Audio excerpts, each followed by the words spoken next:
25 men, 1 woman, and just 24 hours to prove herself. In the shadowed heart of ancient Rome, inside a dim, smoky cell in the city's most notorious district, an extraordinary contest was unfolding. The Empress of the empire that ruled the known world had thrown down a challenge to Rome's most famous courtesan, who could satisfy more men before sunrise. The stakes weren't money. Status held no value here. This was raw, unfiltered competition, and what the Empress did that night would mark her destiny forever. Her name, Valeria Messalina. By day, she ruled alongside her husband.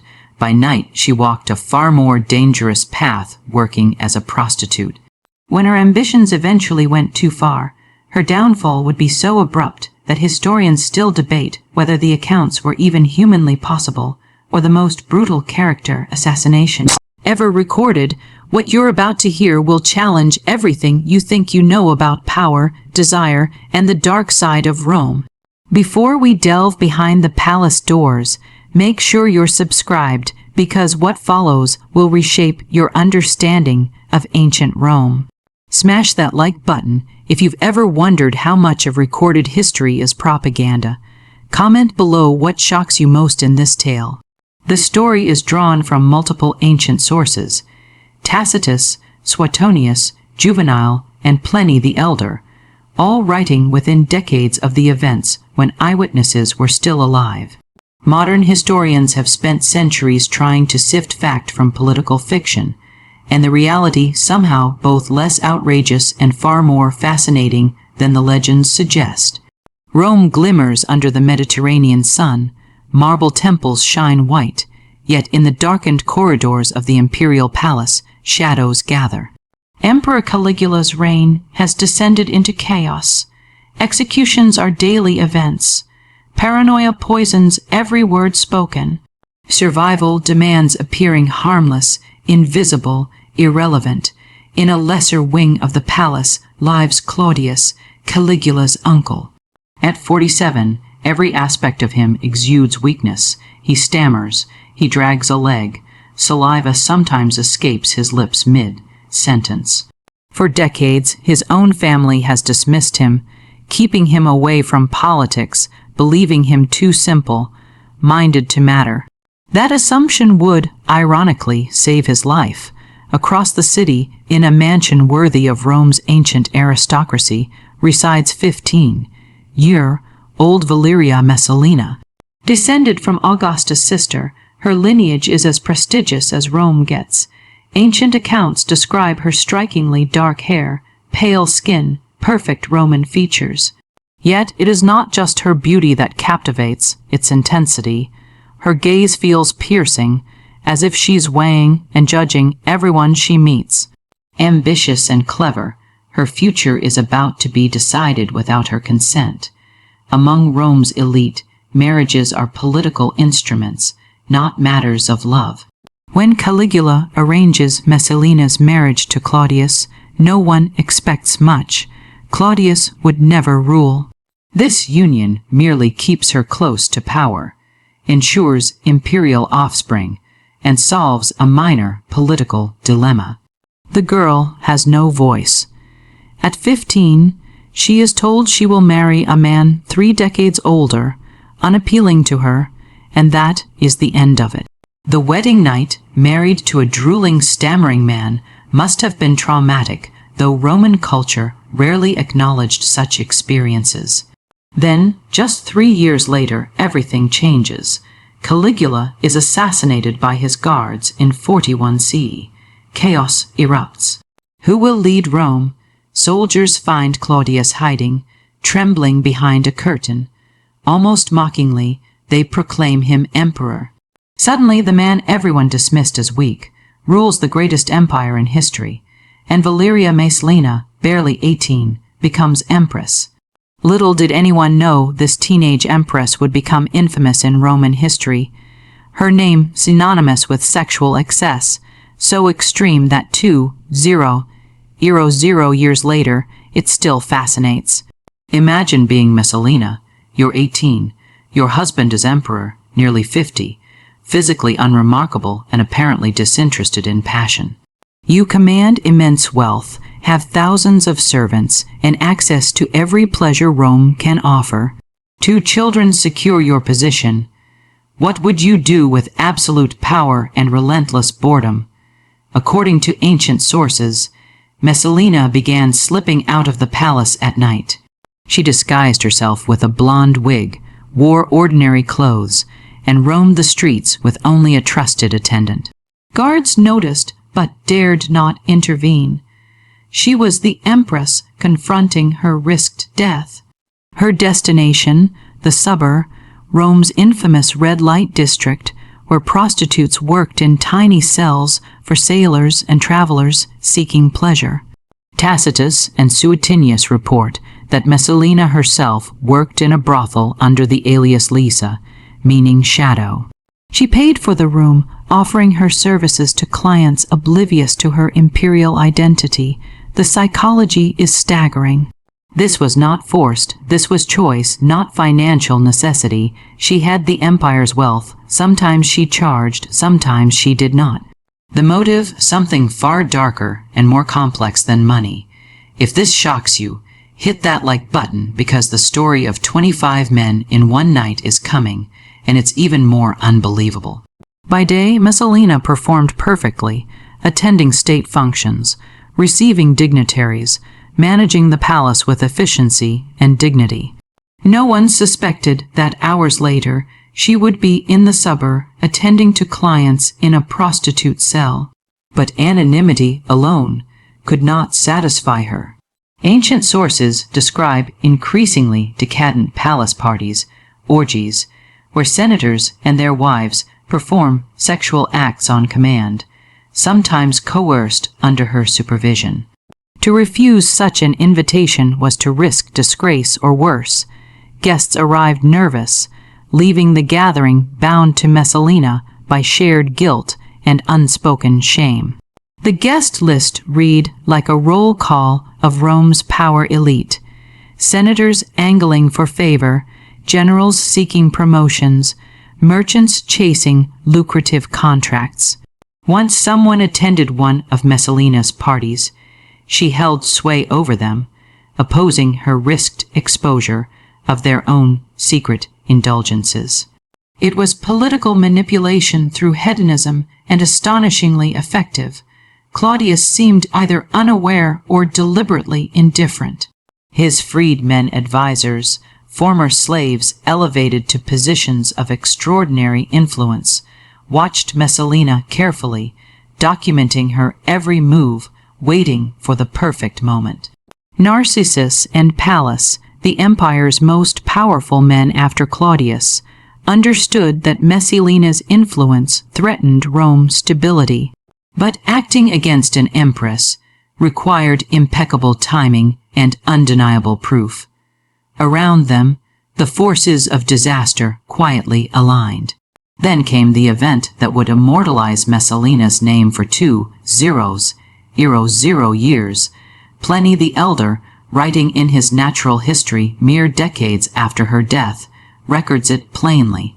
Messalina challenged Sulla, Rome's most celebrated courtesan, to see who could satisfy the most men in a single day.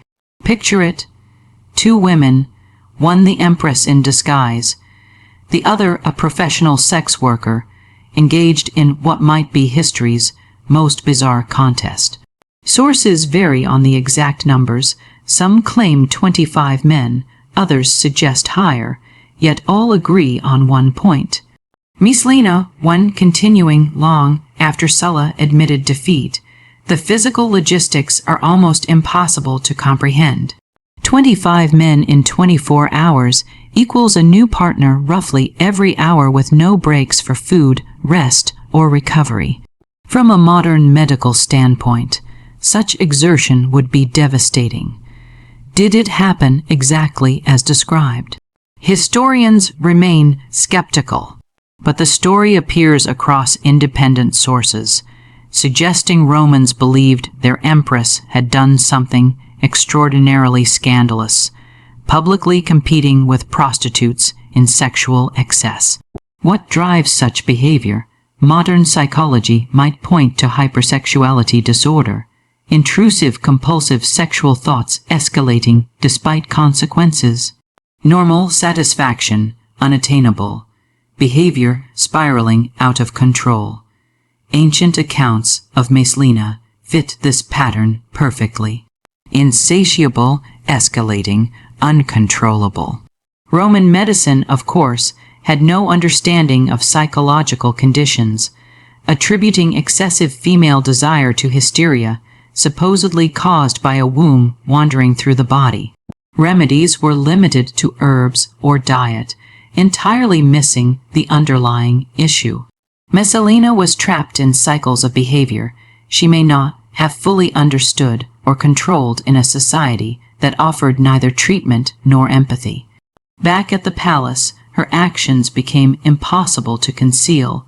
Rumors spread across the streets of Rome. Ordinary citizens gossiped about sightings in the Subura. Senators whispered about her parties. The scandal grew, yet Claudius remained isolated, seemingly oblivious. Narcissus and Pallas watched, biding their time. Messalina had antagonized countless enemies through executions, ruined rivals, and public humiliations. Each waited for their chance to strike. Then, in 48 CE, she made a decision that would seal her fate. Messalina fell in love not with her emperor husband, not with the anonymous clients of her nocturnal escapades, but with Gaius Silius, said to be the most handsome man in Rome. Senator, wealthy, charming, politically ambitious. Their affair was known, yet what happened next defies reason. While Claudius was away at the port of Ostia, overseeing grain shipments, Messalina married Silius publicly. A full Roman wedding, witnesses, contracts, bridal attire, religious rites, and hundreds of guests. Tacitus recounts the celebration in her gardens with senators and aristocrats present, music playing, feasting underway, her motivation. Ancient sources suggest two possibilities. Either years of unchecked behavior had disconnected her from reality, or she attempted a coup, intending to replace Claudius with Silius as emperor. Either scenario requires understanding that Messalina's judgment had become dangerously impaired. Imagine being a guest at this wedding. Attend, and you witness an act of possible treason, refuge, and risk angering the Empress, whose reputation for vengeance was legendary. Many attended, either hoping the coup would succeed or too terrified to decline. The ceremony continued. Music, wine, ritualized proceedings, theatrical displays of intimacy. Some sources claim the marriage was consummated publicly or staged to appear so. This was not subtle political maneuvering. It was audacious, bordering on madness. Reports eventually reached Claudius in Ostia. His freedmen presented evidence that seemed impossible. His wife had wed another man in a ceremony attended by half the Senate. Claudius refused to believe it at first, requiring multiple witnesses and signed documents before reality sank in. Narcissus recognized the moment. Messalina had given them irrefutable grounds to act. A counter-coup was set in motion. Narcissus seized control of the Taurian Guard, marching toward Rome. Meanwhile, Messalina continued celebrating, unaware or indifferent to the looming disaster. Her rivalry ended abruptly when messengers brought word. Claudius was returning, fully aware of her actions. Sobered instantly, she grasped the consequences. Execution awaited her, Silius, and all connected to the wedding. In desperation, she attempted one final manipulation. Gathering her children, Britannicus and Octavia, she sought to meet Claudius, hoping their presence would soften his wrath. But Narcissus intercepted her, warning that her beauty and tears would undo Claudius's resolve. He physically prevented the encounter. Silius faced execution first. No resistance, no pleas, only a request for a swift death, which he received the same day. Guests from the wedding were hunted down, some executed outright. others forced to commit suicide to avoid imperial retribution. The purge swept through Rome's elite, erasing anyone connected to Messalina's audacious final act.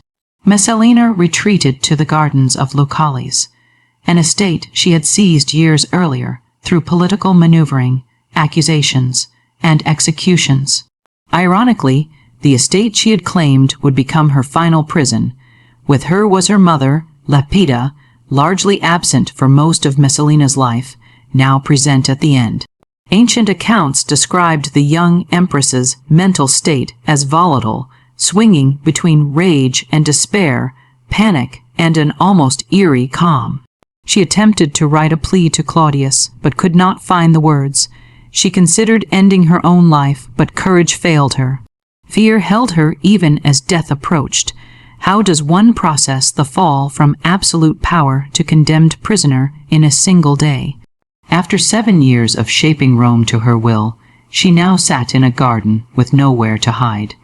Narcissus would not leave her fate to Claudius. He knew the emperor might be swayed by her tears, might grant her mercy if he saw her weeping and her children. So he dispatched a tribune and a centurion with strict instructions, kill her immediately. They found Messalina with her mother, a dagger trembling in her hand. The tribune hesitated, offering her the chance to end her own life and preserve some dignity. She could not, even facing certain death. Courage deserted her. Lepida urged her daughter to act, to take her life rather than be executed like any ordinary criminal. Messalina froze, caught between pride and terror. Finally, the tribune's patience ran out. He stepped forward and delivered the fatal blow. Messalina died at 22 in the garden she had seized years earlier, felled by the same imperial machinery she once controlled. Lepida remained, performing one final act of maternal love, arranging her daughter's body, closing her eyes, restoring what little dignity death allowed. After that, she vanished from history. Claudius was dining when news arrived. According to Suetonius, he showed no emotion, neither grief nor satisfaction. He continued his meal, called for more wine as if nothing remarkable had occurred. 0 years later, historians still debate what truly happened. Ancient sources are deeply biased. Tacitus, writing 50 years later, was a moralist who cast Messalina as a cautionary tale of female depravity and imperial corruption. Juvenal was a sadist, exaggerating for effect rather than accuracy. Suetonius thrived on scandal, indifferent to verification. Plenty repeated tales he had heard not witnessed. Modern historians have tried to separate propaganda from fact. The consensus suggests Messalina did engage in scandalous sexual behavior. The general pattern of excess is likely accurate. It led directly to her execution, but specific details, the brothel, the 25-men contest, the exact nature of palace orgies may have been exaggerated or entirely invented. Why the exaggeration? After her death, Claudius married Agrena the Younger, Nero's mother, who sought to control historical narratives, portraying Messalina as monstrous, made Agrena appear virtuous. By contrast, most surviving accounts were written during or after Nero's reign. When Agrena's faction dictated what was recorded or buried, feminist historians have asked why Messalina's sexual behavior became legendary, while male emperors committed comparable or worse acts with little censure. Caligula allegedly engaged in incest and rape. Nero forced senators to witness sexual assaults on their wives. Tiberius reportedly maintained villas for molesting children, yet Messalina's reputation for sexual depravity surpasses all of them. Why? Because female sexual agency terrified Romans more than male sexual violence. A man exercising power through sex was normalized, even admired. A woman actively pursuing sexual pleasure, controlling men, choosing her own partners, violated every assumption about Roman gender roles. Messalina had to be destroyed, not only politically but historically, turned into a cautionary tale to deter female autonomy for centuries. What does her story teach us? At its core, it's about how women's sexuality has been policed, punished, and weaponized. Male sexual abuse reinforces dominance. Female sexual agency challenges the hierarchy. Roman sources could not tolerate such a challenge. They created a monster whose story would echo for millennia. But consider this: how much of history reflects truth versus the narrative of those in power? Messalina left no writings of her own. We have no record of her perspective, her intentions, or understanding of her actions. Only accounts by her enemies survive after her death, and with no chance of defense. Think about what she truly had. An arranged marriage at 15 to a man she found repulsive nominal power despite the title of Empress, and a society that left women almost no outlets for ambition, intellect, or sexual desire. If she did act with sexual excess, it might have been the only way to assert control over her body, her choices, and her life. Her children suffered the consequences. Britannicus would be poisoned by Nero. Octavia was forced into a miserable marriage with him and later executed. Both were forever marked by association with Rome's most infamous empress. Meanwhile, Narcissus and Pallas amassed wealth and influence, effectively ruling the empire for years. Her fall was a stark lesson. Power was fleeting. One day you could be empress, hosting grand events, believing yourself untouchable. The next you were dead, no trial, no defense, just the unstoppable machinery of imperial authority. So a girl married at 15 produced 7 years of scandal, a public bigamous wedding, and execution at 22. Whether she truly slept with 25 men in one night, or whether that detail was invented, remains uncertain. What we do know, her name became synonymous with female sexual excess for 2 millennia. Roman sources turned her into a monster to frighten women into obedience. But the truth is likely more complex, more human, and far more fascinating than the legends suggest. If this story left you questioning what you thought you knew about history, subscribe. We uncover uncomfortable truths that textbooks leave out. Hit the bell, because next we'll examine Agrena the Younger, the woman who married her uncle, allegedly seduced her son, and rose to power through methods that make Messalina seem almost tame. Tell us in the comments what shocks you most: the 25 men contest, the public wedding to another man, or the uncertainty of fact versus character assassination. Drop your thoughts below. Until next time, remember, history's darkest secrets aren't always what actually happened.